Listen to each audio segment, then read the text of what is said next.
नमस्कार सभी को।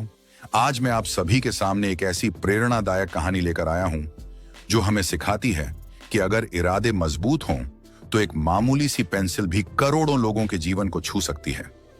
यह कहानी है हिंदुस्तान पेंसिल्स की, एक ऐसी कंपनी जिसने नटराज और अप्सरा जैसे ब्रांड्स के जरिए हर भारतीय छात्र की कॉपी पर अपने निशान छोड़े हैं। लेकिन दोस्तों, क्या आप जानते हैं कि इस कंपनी की शुरुआत कितनी मुश्किलों से हुई थी? साल था 1950। भारत आजाद हो चुका था, लेकिन पढ़ने लिखने के लिए बच्चों के पास जरूरी चीजें भी नहीं थीं। एक अच्छी पेंसिल मिलना किसी लग्जरी से कम नहीं था। विदेशी पेंसिल्स महंगी थीं और देश में बनी पेंसिलें कमजोर और घटिया मानी जाती थीं। यही वो समय था जब एक युवक बीजे सांघवी, जिन्हें लोग बाबू भाई के नाम से जानते थे, अपने दो दोस्तों के साथ एक सपना लेकर खड़े हुए। उनका सपना था हर भारतीय बच्चे के हाथ में एक अच्छी और सस्ती पेंसिल देना। पर क्या यह आसान था? बिल्कुल नहीं। न तो उनके पास तकनीक थी, न पैसा और न ही लोगों का भरोसा, लेकिन उनके पास था जज्बा, मेहनत और देशभक्ति। वो जर्मनी गए, वहां से पेंसिल बनाने की तकनीक सीखी, भारत लौटे और जंगलों में भटके एक ऐसी लकड़ी ढूंढने के लिए जो सीडर वुड का सस्ता और टिकाऊ विकल्प हो।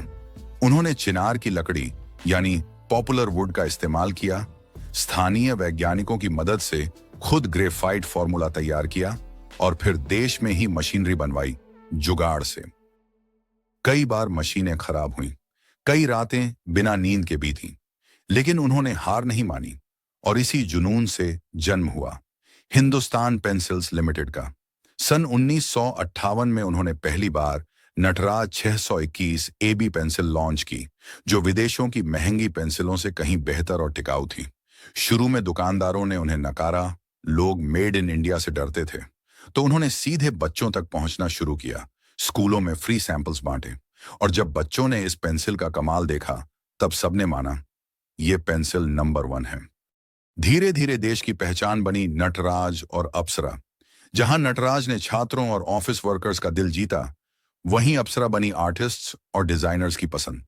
इसके बाद कंपनी ने सिर्फ पेंसिलें ही नहीं, बल्कि eraser, sharpener, pen, colour pencils और क्रेयॉन्स भी बनाए। और आज भारत ही नहीं, पूरी दुनिया में मेड इन इंडिया का झंडा गाड़ा।